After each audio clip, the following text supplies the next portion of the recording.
Hey everyone, Nigel and Luke here, and welcome to another edition of Crimes of the Week International.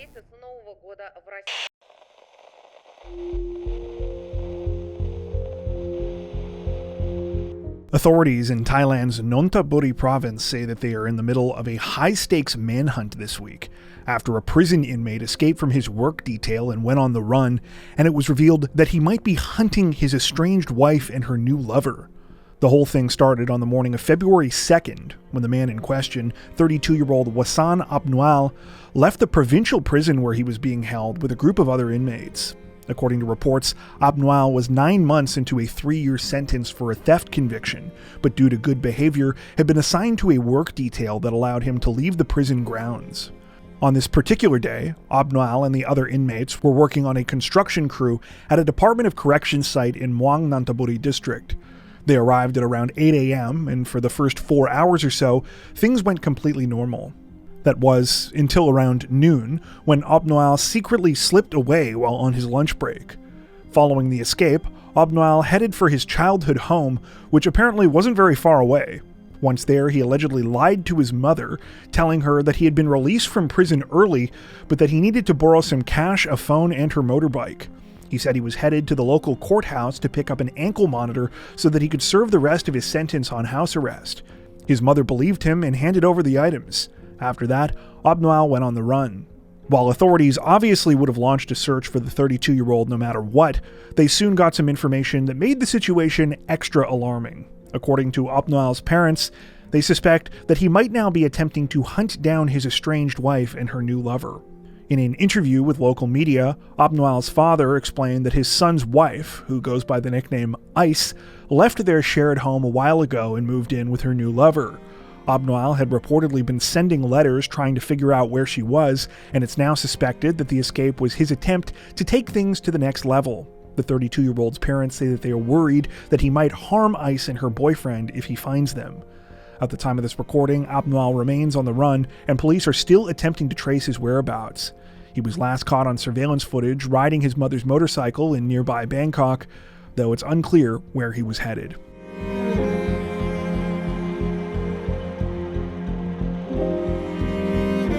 The friends and family members of an elderly Australian man say that they are stunned and absolutely devastated after he was senselessly killed during an alleged home invasion last week, one that netted the accused suspect only a couple of valuables and some cash. The whole thing began shortly before 9:30 p.m. on January 30th, when the daughter of 91-year-old Harry Wright was met by an awful scene at his home in the town of Morwell. She arrived to find that her dad had been the victim of a terrifying home invasion. Harry was critically injured, and the stranger allegedly responsible was still inside. When emergency responders arrived at the scene, they attempted to save Harry's life, but sadly, they were unsuccessful. He was pronounced dead a short time later. Meanwhile, the suspect was found still hiding in his garage. The man, who has only been identified so far as a 42-year-old homeless man, had only managed to steal Harry's necklace, a watch, and some cash. He was arrested at the scene. The complete senselessness of the situation is something that Harry's loved ones are reportedly struggling to wrap their heads around. Speaking about the tragedy, his daughter Karen said in part, quote, "He would have been so scared. He would have been petrified. He wouldn't know how to protect or defend himself. He wouldn't hurt a fly. He wouldn't. He loved people." Despite being 91 years old, Harry was reportedly living a full life. Friends and family say that he walked his dog every day, was a staple of his community, and was a popular figure at his local lawn bowling club. He was also scheduled to go on the cruise of a lifetime with his daughter, one that was due to begin just 2 days after his death. He leaves behind children, grandchildren, and 10 great-grandchildren.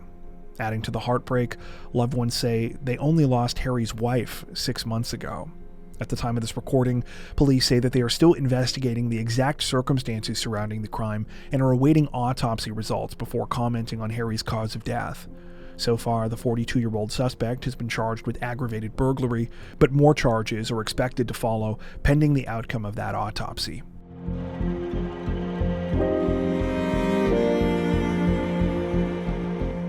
Authorities in the South African province of Gauteng say that a 32-year-old man has been arrested following a nearly 2-month-long investigation this week after he allegedly carried out a bizarre plot to extort high-ranking government officials by pretending to be a hitman. The whole thing started sometime in December of 2024 when the South African Police Service began receiving worrying reports from inside the government. Several top officials in various departments stated that they had received calls from an unknown person identifying himself as a hitman. The hitman claimed that he had been hired to kill them and would follow through with his orders unless he was paid sums between 5,000 and 10,000 South African rand. For reference, that's about $270 to $540 US. Almost immediately, it seems investigators suspected that something was up here. Not just because the amounts of money being demanded were relatively small for a crime of this nature, but also because you'd think that if you were a legitimate hitman, the last thing you'd want to do is give your target a heads up that their life was in danger. It turned out this instinct was correct, as police were eventually able to identify the culprit as 32-year-old Ndamiso Bengu. According to police, Bengu is not, in fact, a professional hitman. He was pretending to be one to try and scam money out of his victims. While this apparently did work in one case, the rest of the would-be targets responded the way that you might imagine. After being threatened, they reported what was going on and hired extra security to keep them safe. Somewhat ironically, this probably cost them more than the money they were being extorted for. In any case, Bengu was tracked down and arrested on January 28th at a property in the town of Evaton, about 25 miles south of Johannesburg. At the time he was taken into custody, authorities also reportedly found burner phones and 6 SIM cards allegedly used in the illegal scheme. The 32-year-old is now facing charges of intimidation and extortion.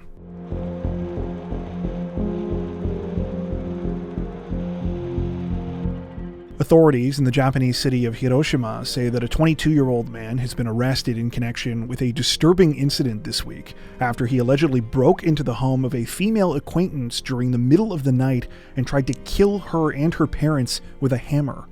The whole thing reportedly took place just after 3 a.m. on February 2nd at the victim's home in Hiroshima's Asakura ward. According to local news media, the suspect, 22-year-old Koichiro Suyama, allegedly forced his way into the residence armed with a hammer and began attacking the 22-year-old woman that lived there, as well as her 2 parents, who are both in their 50s. While all 3 victims were reportedly beaten with the hammer, the mother of the family managed to temporarily get away and call police. When officers arrived, they arrested Suyama, and the 3 family members were taken to a hospital where each of them was treated for head wounds. According to reports, both of the female victims suffered severe injuries but are expected to survive. The father, meanwhile, was treated for minor wounds. Disturbingly, the 22-year-old suspect was apparently quite candid about his intentions. He allegedly admitted to police following his arrest that he was trying to kill all 3 of the victims. At the time of this recording, he remains in custody on suspicion of attempted murder. However, no motive has been released. All we know is that the suspect is a university student and that he and the 22-year-old victim were known to one another.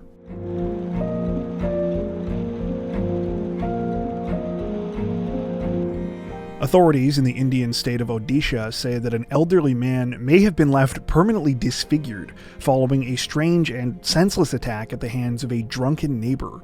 According to reports, the whole thing began around 9:30 p.m. on January 21st, when the 70-year-old victim, Koredu Odi, was at home with his family members in the town of Pradeep. Suddenly, there was a loud banging at the front door, so Koredu went to investigate. Upon opening up, the 70-year-old man was face-to-face with his 30-year-old neighbor, identified only by the name Chiranjeevi. Chiranjeevi was reportedly quite drunk and immediately got angry when he was asked why he was knocking at the door.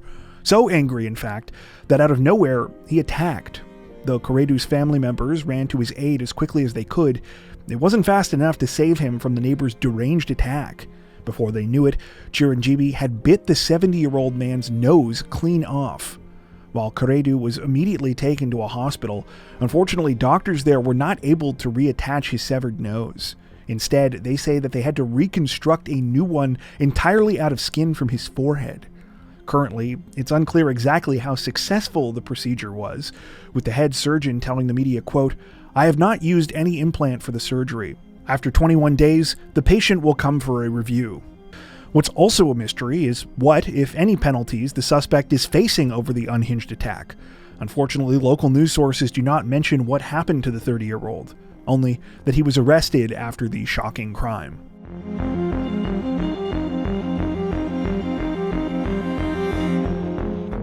Representatives from England's Greater Manchester Police say that a fugitive partially has herself to thank for her successful arrest last week, days after she attempted to taunt authorities by commenting on her own wanted poster. According to reports, the whole thing started a little over a week ago when Greater Manchester Police put out an appeal on their Facebook account for the 22-year-old woman in question. While her identity has since been redacted and is not available at this time, it said that she was wanted for failing to appear in court for 3 counts of assault on an emergency worker, drug offenses, and theft. Police were understandably hoping that members of the public would chime in with helpful tips and information, but what they never expected was a lead directly from the suspect herself. However, that's exactly what they got when the woman responded to the post with her personal account, replying, quote, "Hey guys." While the response was obviously intended as a taunting joke, unfortunately for the 22-year-old, it was police who got the last laugh. Using her reply and the many others it prompted in the comments below, they were ultimately able to track her down at a home in Manchester's Fallowfield area. As if that wasn't enough, a short clip of body cam footage that was also released this week shows part of the ridiculous arrest. In it, the woman can be seen hiding beneath a pile of toys inside the residence and pretending she isn't there, even after officers have clearly found her. In addition to the offenses the woman was already facing, police say that she has also been arrested on another charge of assaulting an officer.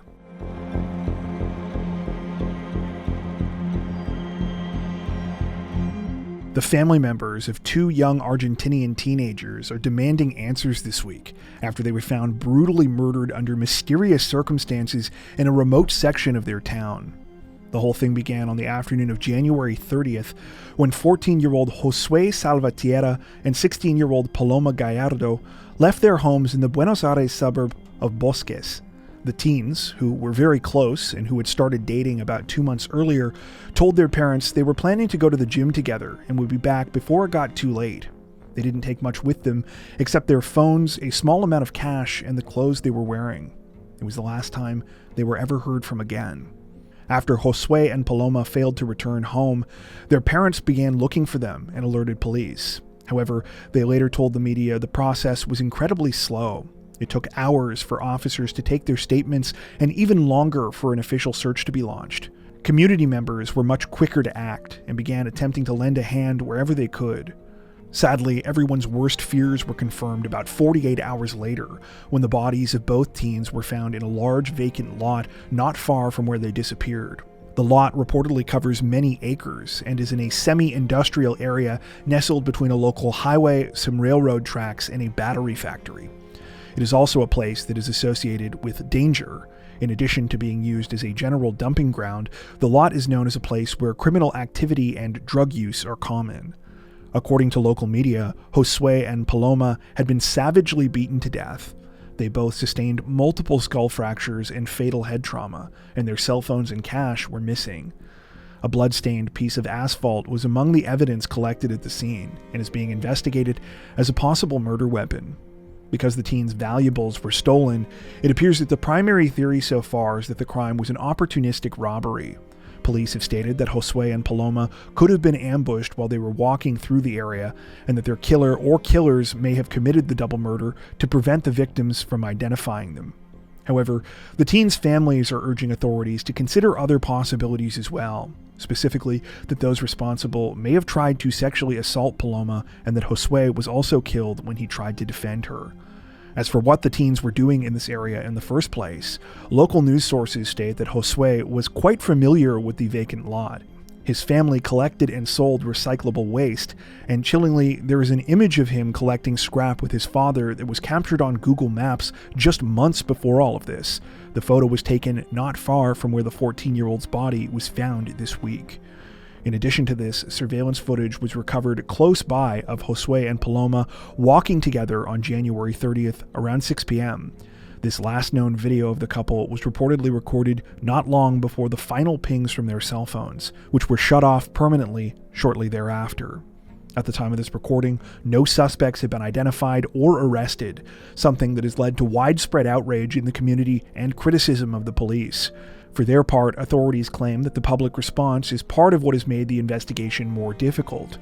According to reports, after the discovery of the bodies, community members went into the vacant lot and set fires and blocked part of the major roadway leading to the area.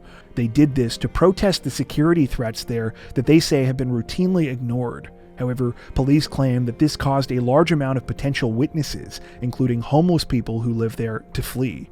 As a result, many of these people were not able to be interviewed. Despite the finger-pointing, one thing everyone is on the same page about is that Josue and Paloma's deaths are an absolute tragedy. The teens were described as good kids and students who were well-liked and had promising futures. The situation is still developing.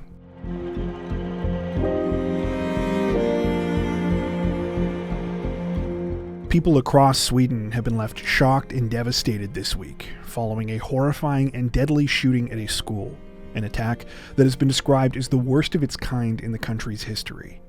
The incident unfolded on February 4th at Campus Risbergska, an education center in the city of Örebro. According to reports, the facility is for adult students over the age of 20 who have not completed primary or secondary education, though is situated on a larger campus that is also home to other schools. At around 12:30 p.m. that day, classes were being held as usual, though fewer people were there following a recent national exam. Still, those who were in attendance were about to experience an unimaginable nightmare. According to witnesses, the whole thing began when the male perpetrator walked into the building carrying what appeared to be some kind of guitar case. After heading into a bathroom, the man changed into, quote, military clothing before heading out armed with a rifle. Seconds later, he started shooting. Terrified students and teachers were forced to make a split-second decision to either barricade themselves in their classrooms or attempt to run to safety. Chillingly, it said that the shooter walked the halls casually, firing at some and seemingly letting others go. At some point, it appears he turned his weapon on himself, though not before he killed 10 people and injured many others. A full report of the injured has not yet been released, though multiple reports we came across suggested at least 6 additional people were hospitalized. All of the victims are over the age of 18, and it said that the death toll could still rise. Unfortunately, at the time of this recording, exceptionally few other details have been released about the whole situation.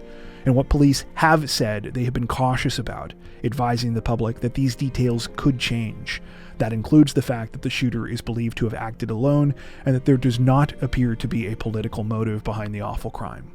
What also has not been officially confirmed is the shooter's identity. Most reports state that the man was 35 years old, but have not commented further. That being said, some sources have named the man allegedly responsible.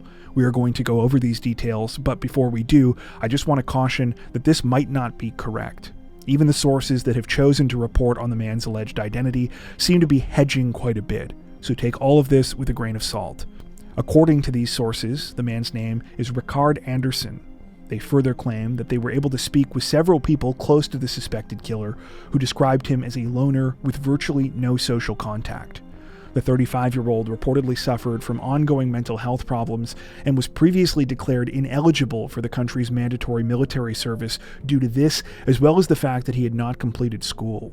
Despite this, Andersson was reportedly given licenses for at least 4 firearms, including some of the weapons it's believed he used in this week's killing spree.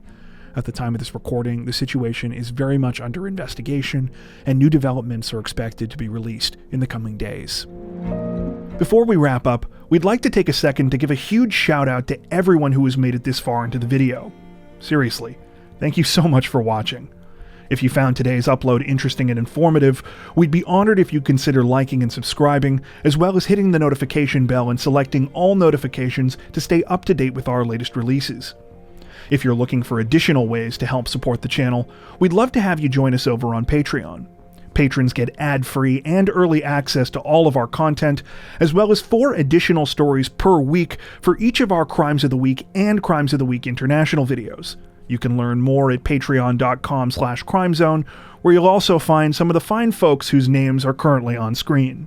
All that being said, we understand that not everyone has the means to support financially, and that's totally okay. We appreciate every like, sub, share, and comment that you send our way. Once again, Thanks so much, everyone, and take care.